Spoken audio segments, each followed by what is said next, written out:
नमस्कार दोस्तों, स्वागत करते हैं आपका एक बार फिर बिंदास खबरें में, जहां पर हम लेकर आते हैं देश और दुनिया की ताजा और काम की खबरें। तो दोस्तों, बिना देरी किए शुरू करते हैं खबरों का सिलसिला। और इसी के साथ आज की पहली बड़ी खबर कि साल में 12 सिलेंडर पर मिलेगी 200 रुपए की सब्सिडी। पीएम नरेंद्र मोदी ने कही है ये बात। आपको बता दें कि एलपीजी सिलेंडर पर अब साल में 12 सिलेंडर पर 200 रुपए की दर से सब्सिडी मिलेगी। केंद्रीय वित्त मंत्री निर्मला सीतारमन ने शनिवार को इसका ऐलान किया था। ट्विटर पर निर्मला सीतारमन ने पेट्रोल डीजल की कीमतों में कटौती के बाद एलपीजी सिलेंडर पर 200 रुपए की सब्सिडी देने की घोषणा की थी। और आपको बता दें कि ये सब्सिडी उज्ज्वला योजना के लाभार्थियों के लिए ही होगी। देश में 9 करोड़ से अधिक महिलाओं को उज्ज्वला योजना के तहत मुफ्त में एलपीजी सिलेंडर का कनेक्शन दिया गया है।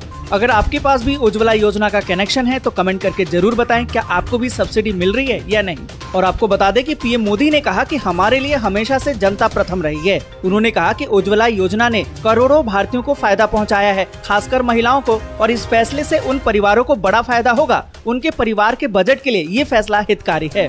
और इसी के साथ अगली बड़ी खबर कि कोरोना के मामलों में आई कमी। बीते 24 घंटे में आए 2226 नए मामले, जबकि 65 मरीजों की मौत। आपको बता दें कि भारत में एक दिन में कोविड-19 के 2226 नए मामले आने से अब संक्रमण में धीरे धीरे कमी देखी जा रही है। उपचाराधीन मरीजों की संख्या अब कम होकर 14,955 रह गई है। पर यहाँ पर आपको बता दें कि बीते 24 घंटे में ही 65 और मरीजों की जान चली गई है।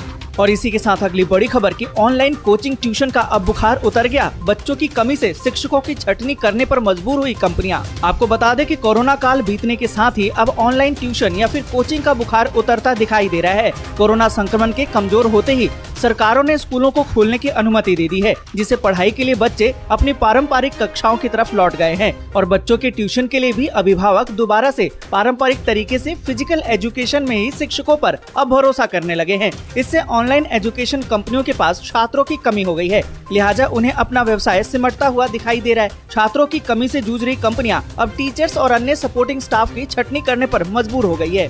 और इसी के साथ अगली बड़ी खबर कि लालू परिवार को जमीन देने वालों पर सीबीआई कसेगी शिकंजा। अब नौकरी से भी धोना पड़ सकता है हाथ। आपको बता दें कि राजद अध्यक्ष लालू प्रसाद यादव, उनकी पत्नी राबड़ी देवी, बेटी मीसा भारती सहित परिवार के अन्य सदस्य और रिश्तेदारों के ठिकानों पर छापेमारी में सीबीआई के हाथ में कुछ सुराग लगे हैं। इसी से अब जमीन देकर नौकरी देने वालों की जमीन तो गई, साथ ही अब उन्हें नौकरी से हाथ भी धोना पड़ सकता है। दरअसल जमीन देने के बदले नौकरी पाने वाले 12 लोग सरकारी नौकरी से हटाए भी जा सकते हैं।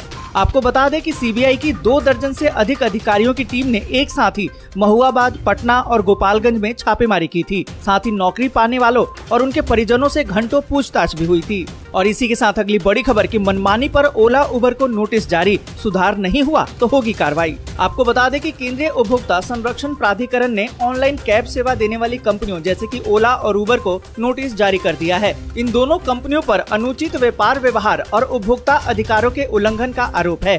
प्राधिकरण ने नोटिस का जवाब देने के लिए ओला और उबर को 15 दिन का समय दिया है। और इसी के साथ अगली बड़ी खबर कि पेट्रोल डीजल पर केंद्र की ओर से राहत देने के बाद कई राज्यों ने घटाया टैक्स।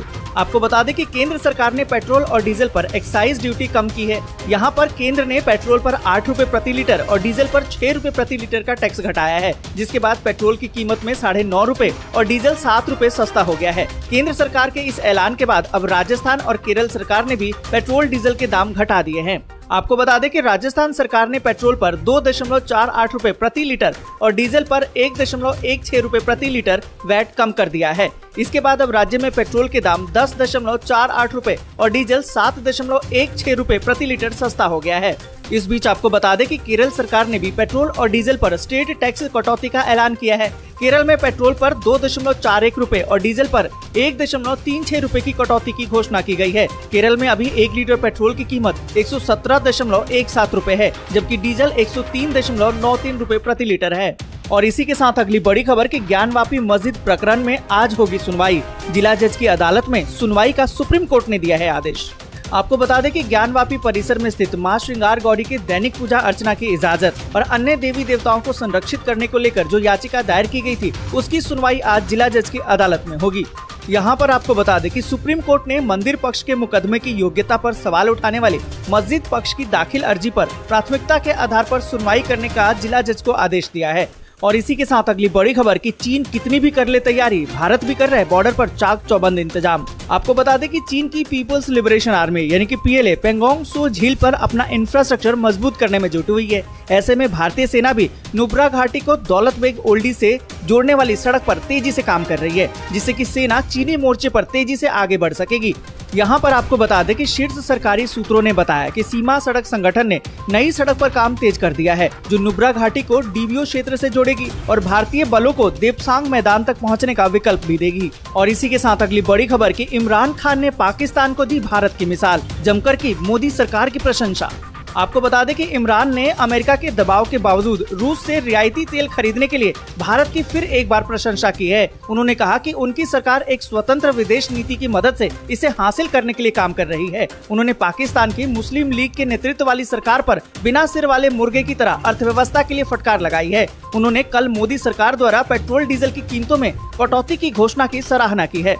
और इसी के साथ अगली बड़ी खबर की 2251 गाँव में घुसा है बाढ़ का पानी, प्रभावित क्षेत्रों के मदद के लिए अब वायु सेना ने संभाला है मोर्चा। आपको बता दें कि असम में आई बाढ़ ने तबाही मचा रखी है। यहाँ कई इलाके डूब चुके हैं, जनजीवन अस्त व्यस्त हो गया है। आंकड़ों के मुताबिक करीबन 29 जिलों के करीबन 7.12 लाख लोग बाढ़ से प्रभावित हुए हैं। इस बीच बाढ़ग्रस्त इलाकों में मदद के लिए अब वायु सेना ने मोर्चा संभाल लिया है। वायु सेना के जवान बाढ़ग्रस्त क्षेत्रों से लोगों को हेलीकॉप्टर की मदद से सुरक्षित इलाकों में ले जा रहे हैं। वहीं मुख्य मार्ग से कट चुके क्षेत्रों में अब राहत सामग्री भी पहुंचाई जा रही है। वहीं आपको बता दें कि NDRF की तरफ से भी 500 से ज्यादा लोगों को बचाया जा चुका है। इनकी कई टीमें तैनात की गई हैं। कई लोग तो अपना घर नहीं छोड़ना चाहते हैं, इसलिए उन्हें राहत सामग्री वहीं पहुंचाई जा रही है। और इसी के साथ अगली बड़ी खबर कि नाटो के जवाब में अब एक्शन में है रूस। अब क्या फिनलैंड पर हमला करेगी रूस? आपको बता दें कि रूस यूक्रेन जंग को शुरू हुए 87 दिन बीत चुके हैं। इस बीच रूस और फिनलैंड में भी तनातनी बढ़ गई है। दरअसल फिनलैंड और स्वीडन दोनों ही नाटो की सदस्यता को लेकर रूस ने आक्रामक रुख अपना लिया है। रूस ने फिनलैंड को तबाह करने की धमकी दी है। आपको बता दें कि रूस ने हाल ही में कहा था कि नाटो में शामिल होने का इच्छुक फिनलैंड सिर्फ 10 सेकंड में साफ हो जाएगा। और इस धमकी के बाद रूस ने फिनलैंड को तत्काल प्रभाव से गैस आपूर्ति रोक भी दी है। अब ऐसे में सवाल तो ये उठता है कि रूस क्या फिनलैंड के खिलाफ सैन्य कार्रवाई भी कर सकता है? और इसी के साथ अगली बड़ी खबर कि पूर्वी यूक्रेन में भीषण लड़ाई, लुहांस्क पर कब्जे के करीब है रूसी सेना। जेलेंस्की बोले सभी क्षेत्र लेंगे वापस। आपको बता दें कि पूर्वी यूक्रेन के डोनेस्क और लुहांस्क में पिछले कई हफ्तों से भीषण लड़ाई जारी है। रूसी सीमा के नजदीक इस इलाके के कई हिस्सों पर रूस समर्थित विद्रोहियों का कब्जा 2014 से है। विद्रोहियों के साथ मिलकर रूसी सेना ने दोनों प्रांतों में भारी तबाही मचाई है। लुहांस्क के करीबन 90% इलाके पर रूसी सेना का कब्जा हो चुका है।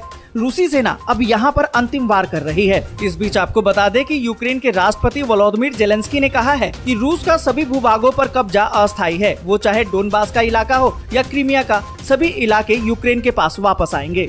आपको बता दें कि रूस के रक्षा मंत्रालय की तरफ से कहा गया है कि 2439 लोगों के आत्मसमर्पण के बाद मारियोपोल में अब खूनी टकराव खत्म हो गया है। अब वहां पर स्थिति को सामान्य बनाने के प्रयास किए जा रहे हैं। आज के लिए बस यहीं तक। वीडियो आपको अच्छी लगी हो तो लाइक और शेयर जरूर कर दें। अगर अभी तक आपने चैनल को सब्सक्राइब नहीं किया है तो सब्सक्राइब जरूर से कर लें।